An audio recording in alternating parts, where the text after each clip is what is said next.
No importan los colores, no importan las banderas, no importan los partidos, no importan las ciudades, no importa la economía, no importan las elecciones. Sin agua, nada importa. El agua es el presente y el futuro. Sin agua, somos historia. Descarga ya la agenda del agua y exígela a tus candidatos a Cámara de Representantes y Senado en todo el país. Es un asunto urgente, es una cuestión de vida. Sin agua, somos historia.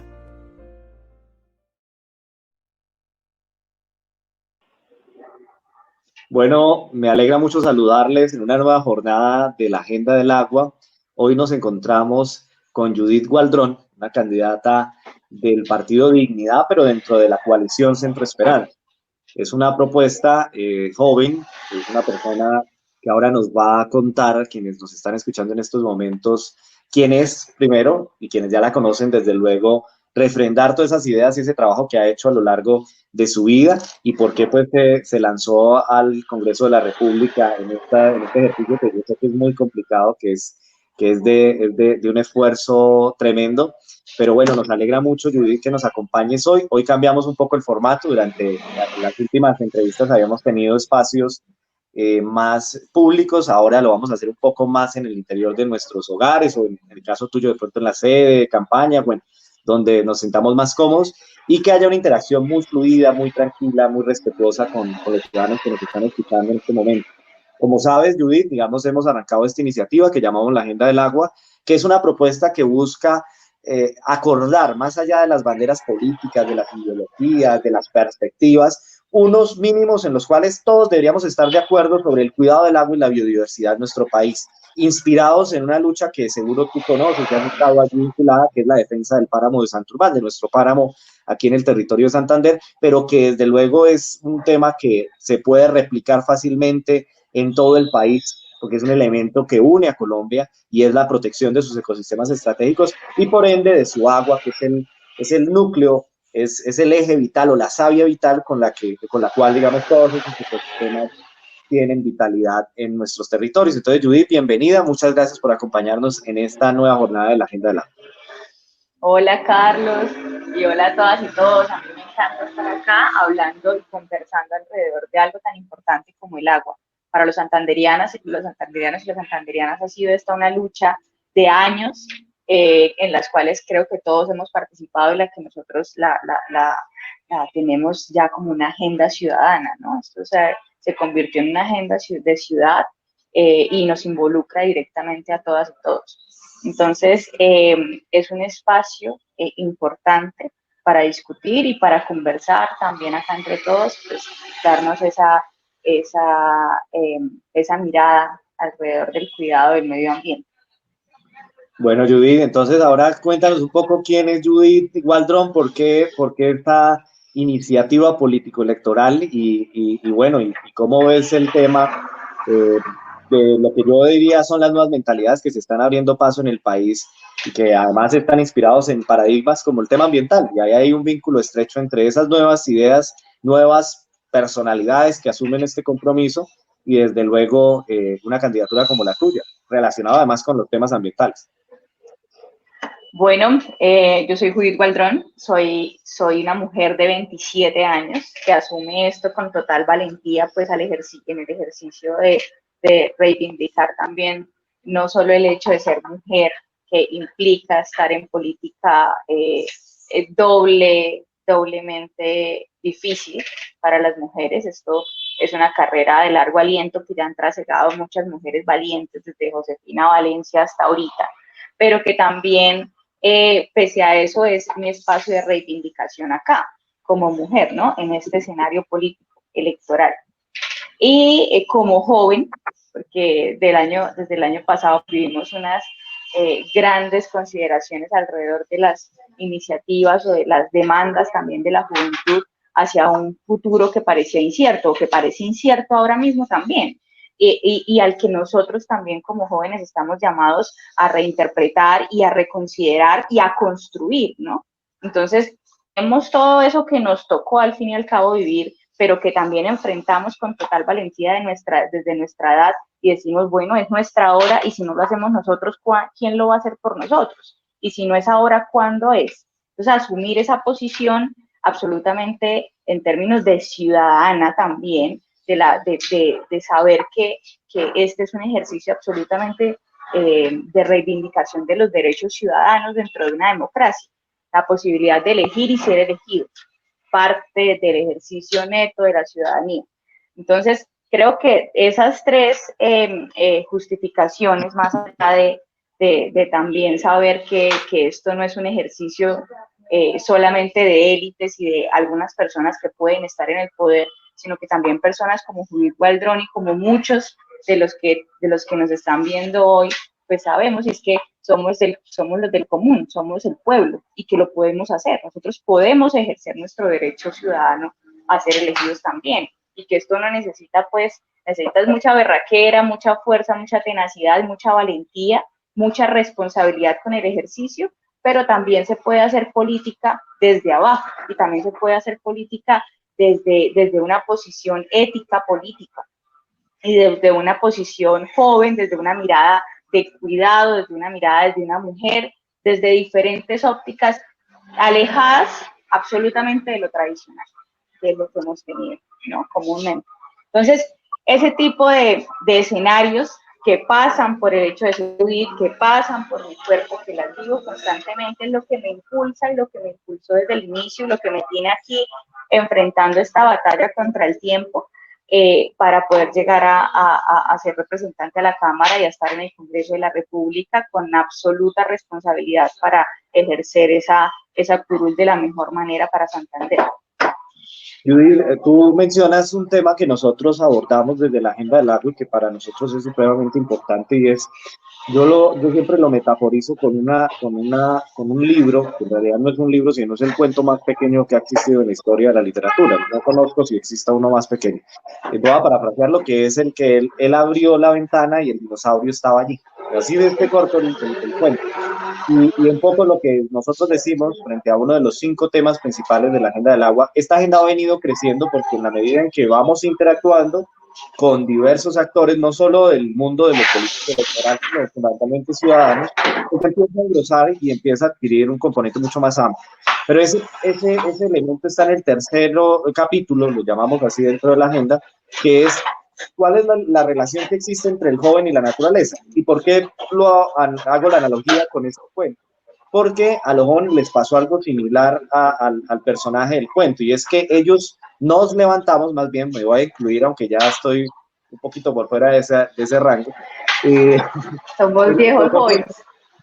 Nosotros nos levantamos y el cambio climático ya venía con nosotros, y entonces a partir de ahí, la pregunta que uno debe hacerse no es solo el joven reclamando porque, digamos, encontró por conclusión o por reflexión un contexto cambiado de crisis ambiental, sino a su vez porque hay una estética implícita en el joven, y es la estética que refleja la crisis ambiental. O sea, el joven en sí mismo es el reflejo de la crisis ambiental. Entonces, a partir de ahí, digamos, nosotros lo que hemos venido diciendo es, debe existir un compromiso en la agenda legislativa en donde el congresista no solo le permita espacios a la juventud, sino que a su vez interprete que existe una nueva estética y que está vinculada con los temas ambientales.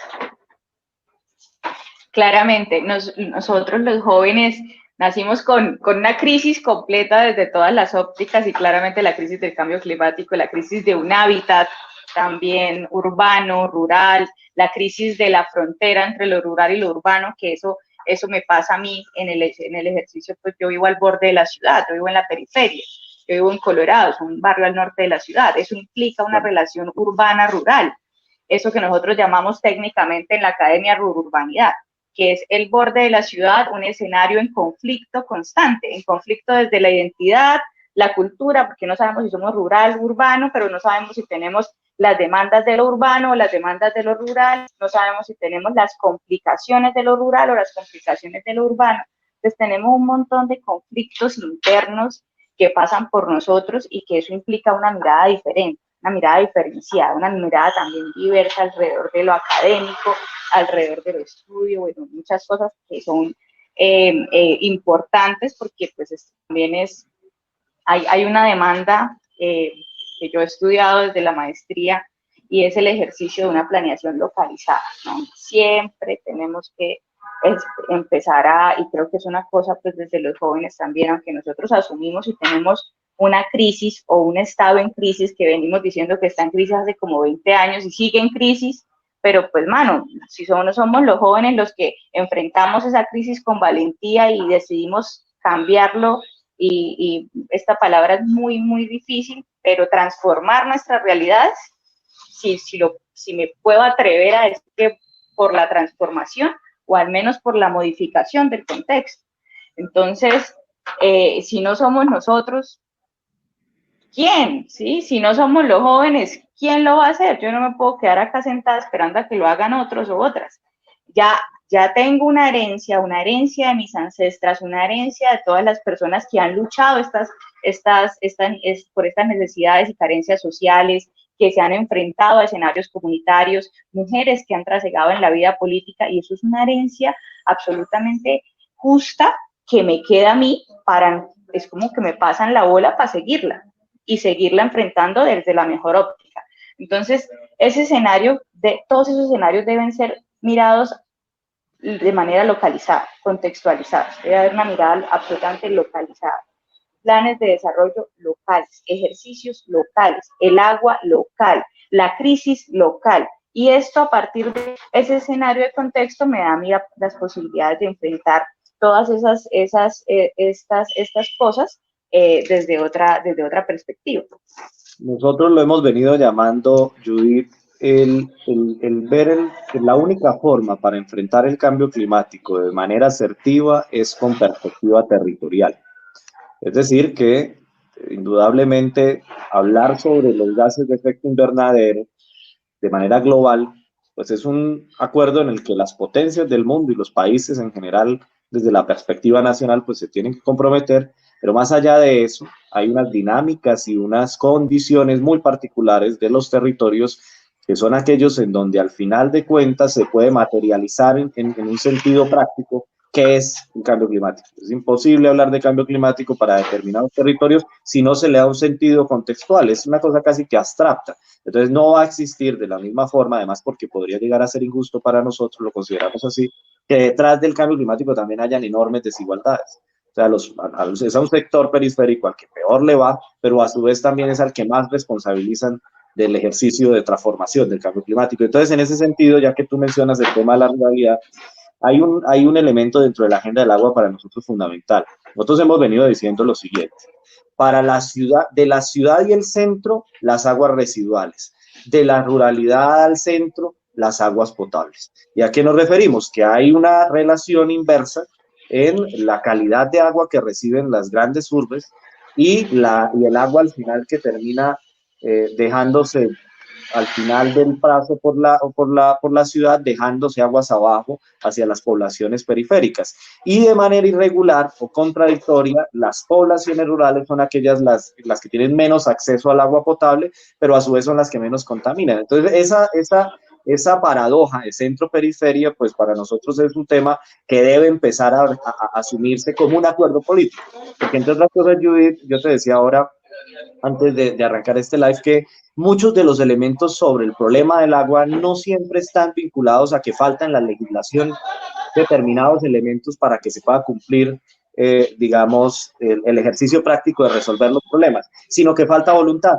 Entonces, por ejemplo, en nuestro Río de Oro, la gran dificultad de no haber tenido una PETAR, y hemos discutido eso hace un montón de años, es porque no se han puesto de acuerdo, o por intereses personales, o por un acuerdo de voluntades políticas, más allá de los colores o de las ideologías. Entonces, a partir de allí, digamos, queremos saber tu opinión sobre cuál es esa relación que tú ves entre el agua potable y las aguas residuales, pero a su vez también entre lo que tú mencionabas de la ciudad y su periferia, o de lo rural y lo urbano.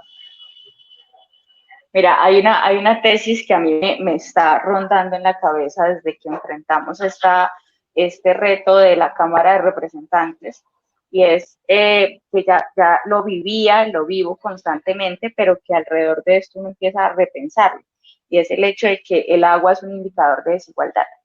Y es en ese sentido, en efecto, decías, o sea, en la periferia no tiene acceso al agua potable de manera eficiente.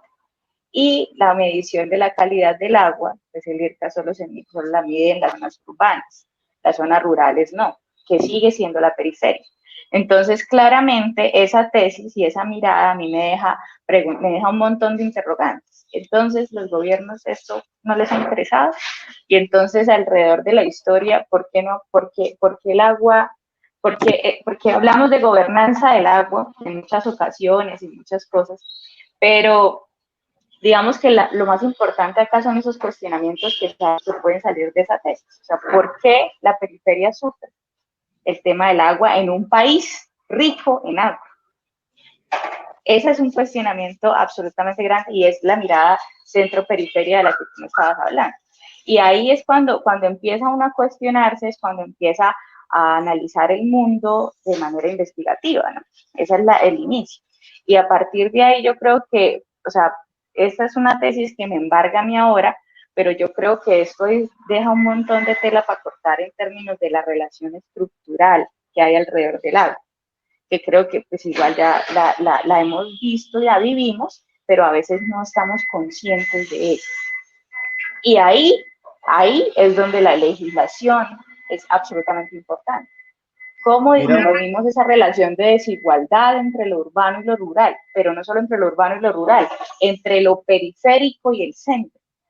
Y eso es netamente relacionado con un escenario estructural, económico, político, social, cultural, todo, por lo que yo te decía. Esa relación, ese borde de las ciudades, esa rururbanidad, tiene un montón de conflictos en cuanto a cultura, identidad, procesos de crecimiento, procesos de planificación que derivan en el poco acceso al agua potable, por ejemplo. Así como lo veníamos diciendo, desde la Agenda del Agua consideramos que existe un conflicto entre la relación centro-periferia y lo habíamos manifestado como una relación a la inversa entre las aguas entre las aguas residuales que empiezan a surgir de la interacción del agua pura que viene de la alta montaña, en este caso de Santurbán, y voy a poner el ejemplo de Bucaramanga y área metropolitana, que transita por la ciudad, la contaminamos y al final disponemos de nuestras aguas residuales al Río de Oro y todas las laderas terminan viendo afectado su vida, sus condiciones de vida, y a la inversa son las poblaciones rurales, las que menos contaminan, pero a su vez son las que menos acceso al agua potable tienen. Entonces esa paradoja que al final termina siendo absolutamente contradictoria, pues es en la que estamos involucrados y creemos que falta ese acuerdo de voluntades alrededor de esta nueva idea. Una nueva relación entre centro-periferia para nosotros es fundamental, entre la relación de aguas residuales y la relación de las aguas potables hacia las zonas rurales.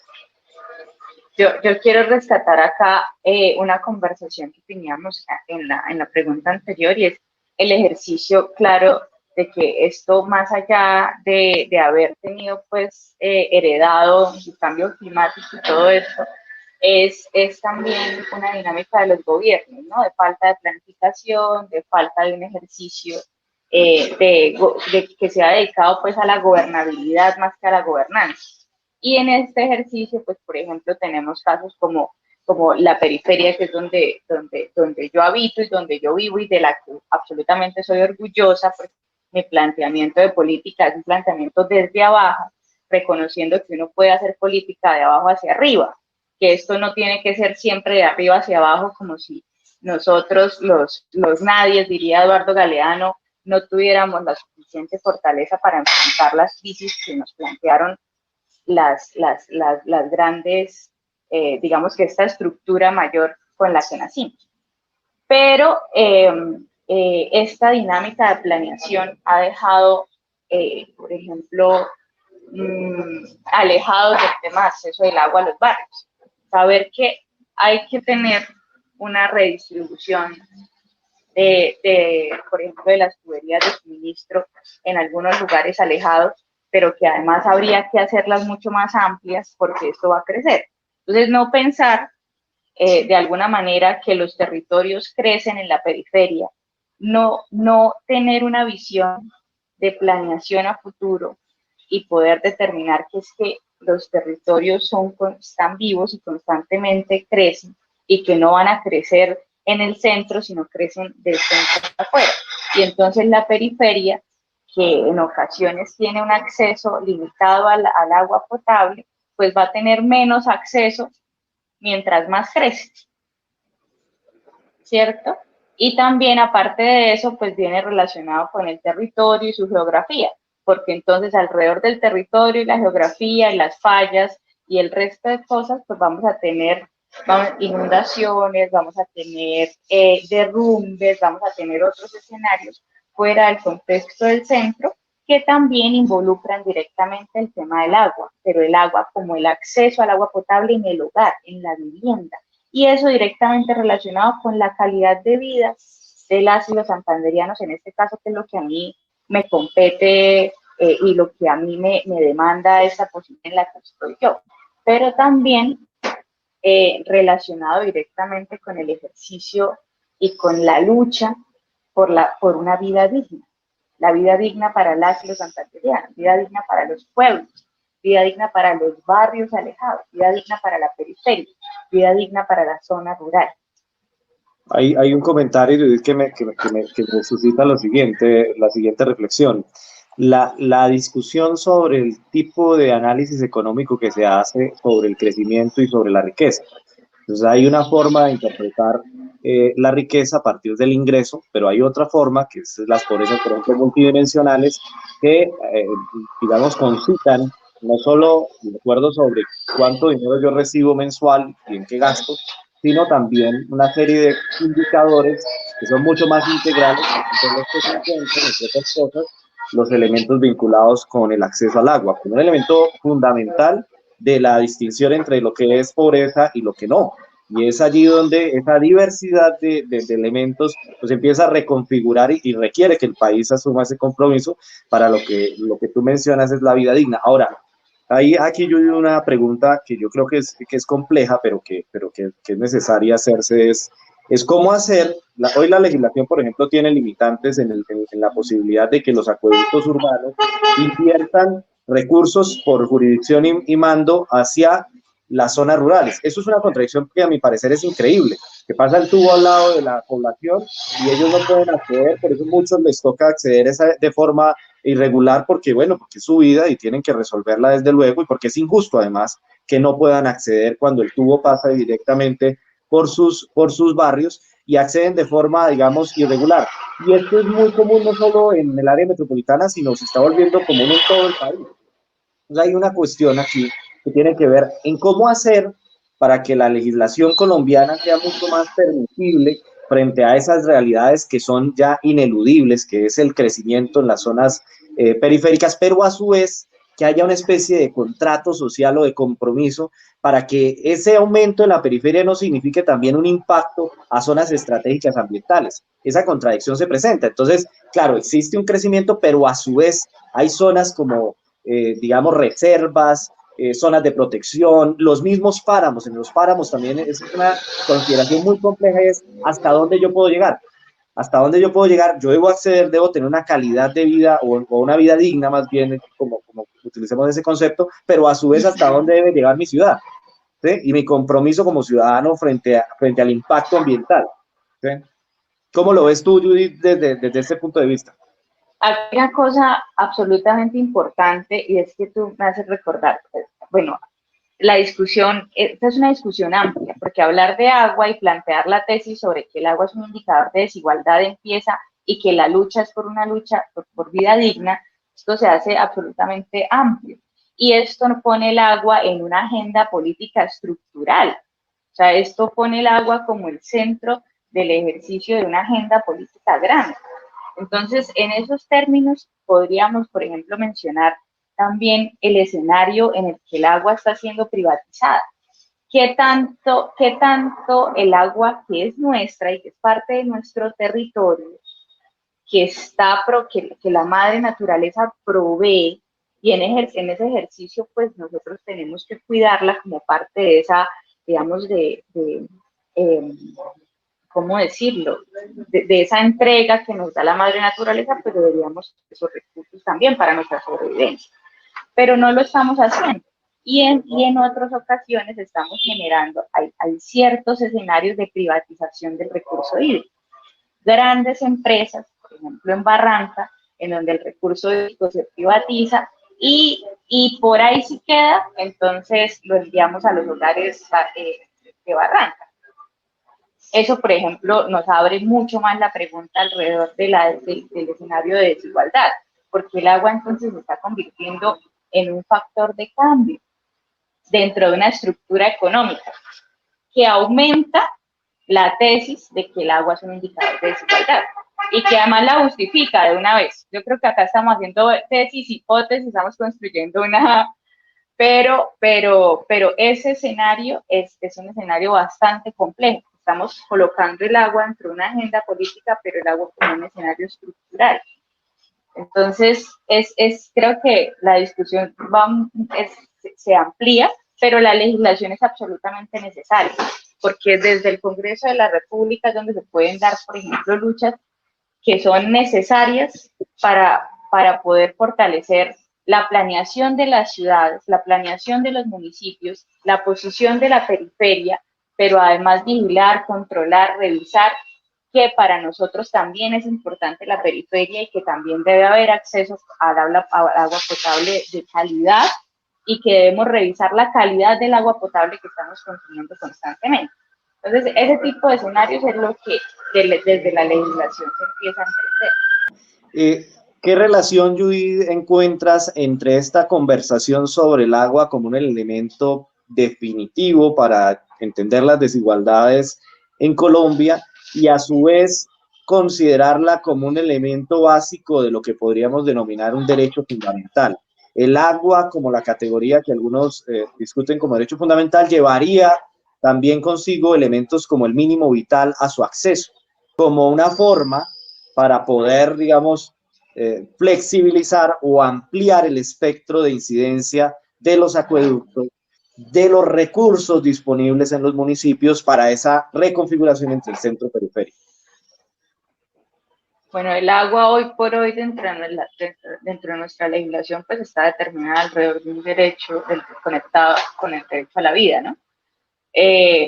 Pero en este caso, digamos que surte más la responsabilidad sobre ese derecho, sobre el pleno ejercicio de hablar de calidad de vida y de vida digna para las y los colombianos, y en este caso para las y los santanderianos, y es alrededor de que esa es la mirada que debe tener. Una mirada, el agua es un escenario, digamos que si nuestro diagnóstico, nuestro planteamiento inicial es que existe una crisis alrededor del agua porque es un indicador de desigualdad que afecta la calidad de vida, en este caso mucho más de la periferia, pero que además también tiende a tener una relación directa con una estructura que tiende a estar privatizando el agua como si fuera una mercancía.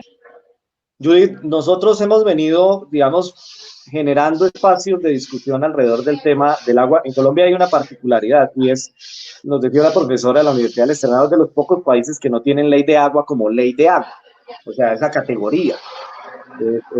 En Latinoamérica hay muchos países que hoy cuentan con ley de agua. Nosotros tenemos ley de servicios públicos, hay, digamos, legislación vinculada al agua, pero no hay esa particularidad, aun cuando somos uno de los países con mayores riquezas hídricas del planeta, el número 6 en términos de aguas superficiales y el número 20 per cápita. Sin embargo, no hemos todavía considerado, ya sea por el tema de vincularlo a la calidad de vida o a lo que llaman tú la vida digna, que es mucho más complejo, mucho más completo.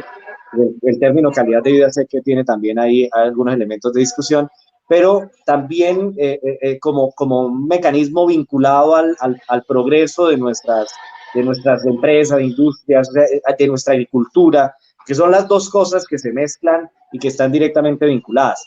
Entonces, a partir de ahí, el concepto de mínimo vital de agua como un elemento fundamental, un derecho fundamental, y la relación que tú ves, Judith, y que ya digamos que es un ejercicio del compromiso legislativo, a que existan una serie de condiciones en la agenda legislativa que nos permitan enarbolar al agua como un elemento transversal de las decisiones, tú dices de planificación, pero en últimas de despliegue de nuestros territorios a nivel nacional.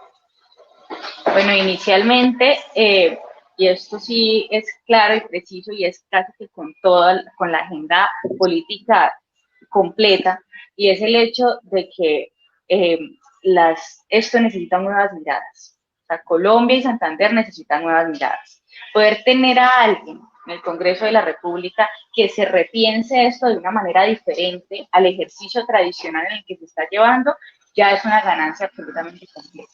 Porque es proporcionarle a la legislación actual una revisión, y una revisión consciente, una revisión académica, una revisión absolutamente responsable sobre el ejercicio de una agenda política del agua, que es al fin y al cabo lo que se relaciona directamente con vida digna. Pero además de eso, tener una agenda dentro de la candidatura con un compromiso claro por el acceso y la calidad del agua de los territorios, relacionada directamente con la planificación de los territorios, la gobernanza y la gobernabilidad histórica, pues se asume mucho, digamos que desde una mirada mucho más importante, ¿no? Más estructural. Y esto pues nos hace tener unos compromisos claros directamente con el territorio. Pero además, yo vivo las carencias y las necesidades. Y yo vivo la lucha por la que estoy hablando. Entonces, esto es sumar la academia y el conocimiento, una mirada nueva, joven, diferente, pero además una mirada que respeta absolutamente todas las diferencias, pero que las asume con posición sobre que el agua es vida y que el agua merece una agenda estructural dentro de la calidad de vida y dentro del ejercicio de vida digna, que es la lucha, y que las siento y las vivo porque es que en mi barrio no hay acceso al agua potable. Y porque llevo como 10 años luchando por acceso al agua potable en mi barrio. Y porque además en la finca donde está mi abuela y donde están mis abuelos, pues la medición del agua no existe. ¿Por qué? Porque el IRCA no mide sino el agua en la zona urbana. Claro. Y entonces es combinar lo que uno siente, vive, conoce a flor de piel, pero que además lo que se ha estudiado, las luchas que se ha dado de manera comunitaria y social, y repensadas en una maestría y repensadas en otros escenarios de conversación con personas también que se han dado esas luchas alrededor del tema del agua, que en Santander han sido muchas y muy valiosas. Y entonces todo esto sumado me hace a mí decir, puedo ser efectivamente una persona que tenga una agenda del agua legislativa absolutamente concreta, actual, puntual y responsable, pero además comprometida con el territorio y comprometida con Santander, que eso es lo más valioso. Eso es lo más valioso, porque entonces cualquiera podría venir aquí a decir que tiene una agenda del agua, pero con qué mirada y desde qué postura, ¿no? Desde qué orilla va a tener una agenda del agua. Y además con qué compromisos. Mi compromiso es absolutamente con el territorio y con la vida digna de las y los santanderianos. Judith, nosotros hemos venido analizando el tema de que el agua, pues por un lado se han planteado las discusiones sobre su acceso, el mínimo vital y cómo considerarla como derecho fundamental o vinculado a la vida por conexidad con la vida, y que eso le ha permitido a muchas poblaciones, por ejemplo, a través de tutelas, acceder de una u otra forma, pero casi que más como iniciativas ciudadanas que como función del Estado al recurso hídrico. Esa discusión que además está vinculada a las brechas de desigualdad, a las distancias entre la ruralidad y la urbanidad, pues nos plantean también una discusión que es importante asumir la Judith, y es el compromiso de los candidatos a que esto, además de una agenda legislativa, es un compromiso de voluntad política. O sea, que más allá de las banderas, de las ideologías, de las perspectivas, pues logremos ponernos de acuerdo en esos mínimos en los cuales, vamos, todos los ciudadanos deberíamos contemplarlo como lo básico.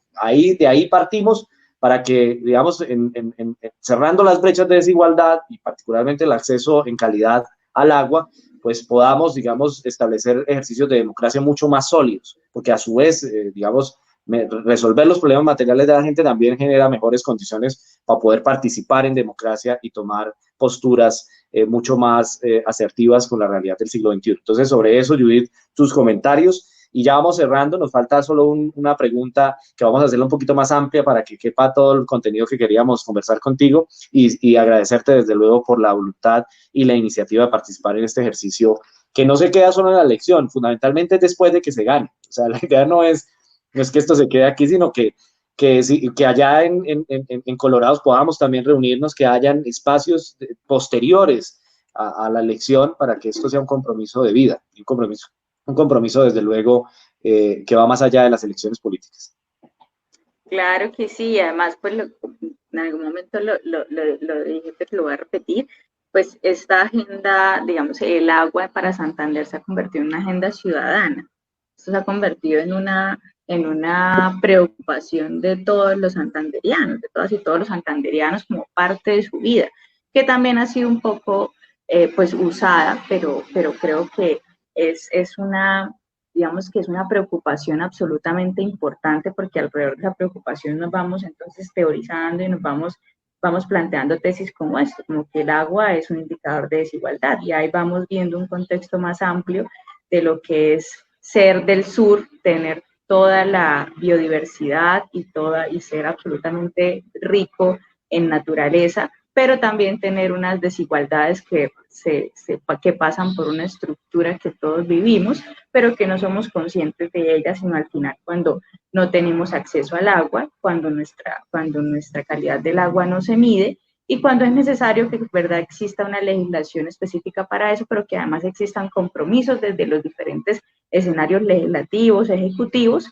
para que efectivamente disminuir la desigualdad que existe alrededor de los territorios. Centro-periferia, periferia-centro, el agua que botamos nosotros a los ríos sin tratarla, el agua que además consumimos, pero que además no sabemos qué calidad tiene, todas esas preguntas que ya nos habíamos planteado antes y que de alguna manera recogen todas estas cosas. Hay un punto importante que yo quiero tocar acá, y es que tener una mujer en política involucra tener nuevas miradas y diferentes miradas, porque la política normalmente ha sido de hombres. Y este ejercicio, más mujeres en política, implica más otras miradas diferentes, pero además unas miradas que tienen que ver mucho con el cuidado. Las mujeres somos expertas en el cuidado. Trasegar sobre el cuidado, no solo ampliar esta discusión del cuidado más allá del ejercicio del hogar, en el que todas las mujeres somos expertas por naturaleza, parece ser, pero que además este ejercicio pueda ampliarse a la ciudadanía. Entonces hablaríamos de cuidadanía. Y esta palabra que hoy por hoy en la teoría, en la teoría social y en la academia de los que estamos relacionados con el mundo social, pues estamos todo el tiempo trasegando en ella ahora, me inquieta mucho y me parece supremamente importante y apropiada para un ejercicio político. Hablar de cuidadanía es un escenario en el que las mujeres políticas y que ejercemos la política podemos imaginarnos. Y es el ejercicio de cuidar el elemento ciudadano. Desde la administración de los recursos de manera eficiente, concreta, puntual y efectivamente para lo que se requiere, hasta poder tener efectivamente las políticas relacionadas con el territorio. Y eso es una mirada local, una mirada del tú a tú, una mirada del detalle, una mirada de efectivamente las necesidades y las carencias de los territorios que las viven. Caso concreto, específicamente la periferia, en términos de agua, acceso y calidad del agua. Sin dejar, obviamente, las luchas por el hábitat, de cambio climático y el medio ambiente, que son luchas que efectivamente se relacionan con todo esto. Entonces, ese también es un... Sí. Dale, termina, perdóname, que va a hacer un comentario que ahora viene una pregunta un poquito, que es la pregunta compleja. Bueno, ha sido por lo menos hasta ahora, pero de pronto no lo sea tanto, pero termina si quieres, qué pena contigo, y hacemos la última pregunta. No, para concluir es que las mujeres en política podemos cambiar las cosas. Podemos cambiar las cosas porque tenemos una visión diferente que está relacionada con nosotras, pero además tenemos las santanderianas, tenemos la fortaleza, y es que somos totalmente tenaces, berracas y luchadoras. Y en este caso, tener una mujer santanderiana en el Congreso que siente las necesidades, que las ha vivido, que las ha pensado en la universidad y que las volvió a repensar cuando volvió a hacer el posgrado, pues este escenario creo que es el indicado también para poder plantearse nuevas posibilidades en el territorio y tal vez, ¿por qué no?, empecemos a hablar de transformaciones en los territorios. Claro que sí. Judith, ya para finalizar, el espacio no nos da para más, pero agradecerte nuevamente por tus comentarios, por tus reflexiones, por contarnos esa relación entre Judith, su territorio y desde luego la academia y las posturas de inclusión hacia nuevas perspectivas, desde el ser mujer, el ser joven y desde luego el tener un vínculo directo con la territorialidad, con las realidades comunitarias en sus escenarios. Un comentario para finalizar y una pregunta que va vinculada a un elemento que nos parece clave. Se ha venido hablando mucho en el país sobre la transición energética. Esto ha generado y suscitado muchas discusiones. Nosotros hemos venido diciendo lo siguiente. A nosotros, como Agenda del Agua, no estamos invitando a que sean los tiempos o las formas obligatorias como las vemos nosotros, sino que haya un compromiso sobre la necesidad de la transición. Sobre los tiempos y sobre las formas, discutámoslo, porque sé que hay posturas encontradas, las comprendo además porque este es un escenario sui generis, estamos en un contexto que no conocíamos y requiere, digamos, de ir asimilando en contexto qué es para nosotros esa transición. Sin embargo, en lo que sí deberíamos estar todos convencidos y tener, digamos, un lugar común de acuerdo es en que debe existir una transición energética. Eso por un lado. Y por otro lado, lo que nosotros hemos denominado debe ser el compromiso para incluir en la agenda legislativa, que son los daños a perpetuidad de los proyectos. Hasta un punto debe llevar el desarrollo. Nosotros decimos, la naturaleza debe ser ese condicionante de lo que llamamos nosotros desarrollo y esas nuevas visiones de ese concepto de desarrollo. Y para nosotros los daños a perpetuidad o los pasivos ambientales deben estar contemplados en el análisis de toma de decisiones del Estado a la hora de definir si va o no un proyecto. Y luego discutiremos, Judith, en otra oportunidad, otro elemento que para nosotros es clave, que es la riqueza del territorio nacional, que el Estado debe tener la información científica de hasta dónde van sus aguas subterráneas, hasta dónde van sus aguas superficiales, cómo interactúan. Lo que tú mencionabas de la calidad de agua en las zonas rurales es un deber del Estado y esa deuda debe comenzarse a pagar ya. Esos son 3 elementos. Yo sé que lo sinteticé en una sola pregunta, pero me parece muy importante. Terminamos con esto y una invitación, desde luego, a los ciudadanos a conocerte, a conocer las ideas que están planteando y desde luego tu compromiso frente a esta agenda que es fundamental para todos nosotros. Bueno, sí, voy a tratar de responder todo eso porque en mi cabeza de haberlo estudiado también desde la academia, pues eso implica un montón de cosas. Entonces, para responderlo rápidamente, absolutamente necesaria una transición energética en Colombia, absolutamente necesaria. Y necesaria porque, así como lo repetí en un principio, estamos en crisis hace como 20 años, tenemos que asumir efectivamente esa posibilidad de salir de esa crisis de manera eficiente y eficaz. Y eso es a través de una transición energética, que hay que estudiarla, que hay que revisarla. Hace poco yo tuve una discusión bastante agradable con algunos profesores de la UIS, con amigos míos y que están en este tema de transiciones energéticas, que están en este tema de energías renovables, de energía sostenible, de sostenibilidad ambiental, bueno, de todo esto. Y efectivamente es tan complejo el escenario que la necesidad es estudiar las cosas lo más al detalle posible para que no cometamos errores que pueden costarnos a futuro mucho. Y yo creo que ahí la política debe ser absolutamente cuidadosa, porque la naturaleza se demora mucho en recuperarse y los que vamos a pagar los platos rotos somos nosotros, al fin y al cabo. Es por nuestra sobrevivencia, es por seguir viviendo, es por mis hijos que no han llegado, es por mis nietos que no han llegado, es por el futuro. Entonces, básicamente es por nuestra vida. Si nosotros estamos queriendo perpetuarnos o estamos queriendo acabarnos.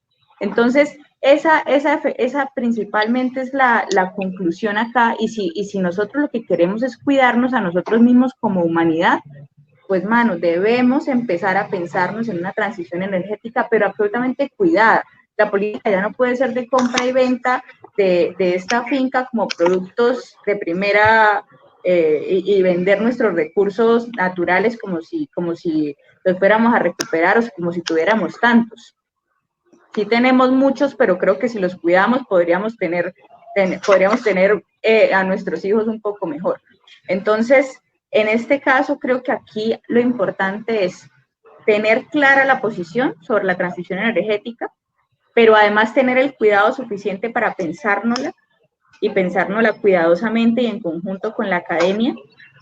Y aparte de eso, pues empezar a legislar alrededor de esa mirada, ¿no? No empezar a legislar, no seguir legislando como estamos haciéndolo, como por intereses individuales y políticos que se relacionan directamente con dineros, que esto pues sí implica todos los casos de corrupción y en fin, y vender nuestra naturaleza como si fuera un producto que se puede seguir obteniendo. Entonces, creo que esa es principalmente el ejercicio, una nueva mirada, una mirada del cuidado, y ya no me acuerdo qué más me preguntaste. No, te decía ya para finalizar, digamos, para nosotros es importante que el Estado también le plantee primero la información científica sobre el reconocimiento de sus territorios, o sea, Sí, sepamos sí. pues cómo funcionan las dinámicas bióticas, abióticas y socioeconómicas de nuestro territorio, su interacción para tomar decisiones, y que los daños a perpetuidad y los pendientes o pasivos ambientales pues puedan ser contemplados dentro de la legislación como parte de las decisiones sobre lo que llamamos nosotros la sostenibilidad o sustentabilidad en el tiempo, que también es una discusión muy interesante. ¿Hasta dónde es el límite? ¿Y cuáles son los daños a perpetuidad que deben contemplarse para tomar decisiones sobre el desarrollo de proyectos o el no desarrollo de proyectos en el territorio nacional? Efectivamente, yo creo que todos en este escenario de candidatura, y esta es mi posición clara, lo que acabas de decir, o sea, es poder empezar a pensarnos una legislación absolutamente comprometida con el territorio y con la madre naturaleza. Y esto quiere decir claramente que tenemos que empezar a pensarnos en posiciones efectivas en cuanto a extracciones de productos de nuestra madre naturaleza, ¿no? En cuanto a toda la legislación que existe. O sea, nosotros no podemos estar pensando que los recursos naturales van a seguir sobrándonos en esta época, ¿no? En este pleno siglo XXI, después de una crisis de 20 años. Entonces, hay que ser cuidadosos, pero hay que ejercer con absoluto compromiso con la academia, pensado y con nuevas miradas alrededor del cuidado, ¿no? Entonces, yo creo que esa es la conclusión. Mi compromiso absoluto es con el agua, mi compromiso absoluto es con todos los ciudadanos, con todos los hogares santanderianos, con una consigna clara, y es que todos los hogares santanderianos deben tener acceso al agua potable y de calidad. Esa es una consigna clara. Pero es una lucha que yo me he dado durante la mayor parte de mi vida. No es una cosa con la que yo vengo acá y se me ocurrió hoy. No, eso es una lucha que yo he dado gran parte de mi vida, pero es una consigna que hoy por hoy me lleva a enfrentarme a la candidatura. Y es el hecho de que en Santander todas y todos debemos, incluido yo, que vivo en la periferia, incluida yo, debemos tener agua potable y de calidad. Y en ese sentido debemos también cuidar nuestra madre naturaleza a nivel global, desde los páramos que surten los acueductos hasta nuestros ríos con los desechos que les enviamos. Pero además de eso, también cuidar lo estructural alrededor, y es que el agua se está convirtiendo en una mercancía. Y los recursos naturales parecen ser una mercancía que hace rato la estamos viviendo y que efectivamente no deberían concentrarse desde esa mirada. Entonces, esa es la conclusión clara y esa es mi posición clara frente a la legislación y a la posibilidad de enfrentar esto en la Cámara de Representantes desde ahí.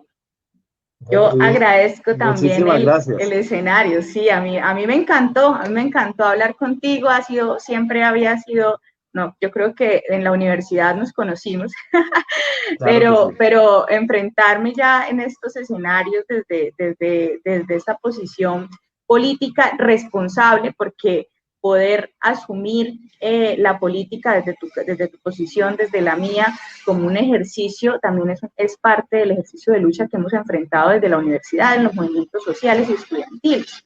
Entonces es poder evolucionar eso que para nosotros fue una intención, y yo me voy a atrever a decírtelo también aquí como si fuera, pues, y es que toda esa evolución de esas luchas que nos dimos y que nos pensamos en la universidad, pues están llegando a involucrar a Colombia, y que a nosotros nos preocupa tanto que, hombre, nos enfrentamos a la política de manera valiente, orgullosa y comprometida como jóvenes que somos.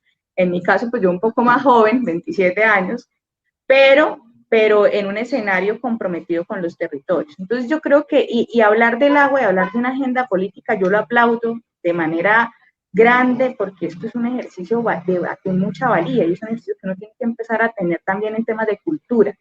de cultura como colombianos, como santanderianos. Y Santander ha tenido una gran avance en esto, se demuestran las movilizaciones sociales alrededor del agua, que es que nos importa a nosotros nuestros recursos naturales. Y a mí me parece que eso es muy importante. Entonces, muchísimas gracias por el espacio, lo disfruté un montón, me encantó. Entonces ahí estamos viéndonos cuando sea, nos seguimos tomando café. Bienvenida siempre, muchísimas gracias, y a todos los que nos escucharon hoy.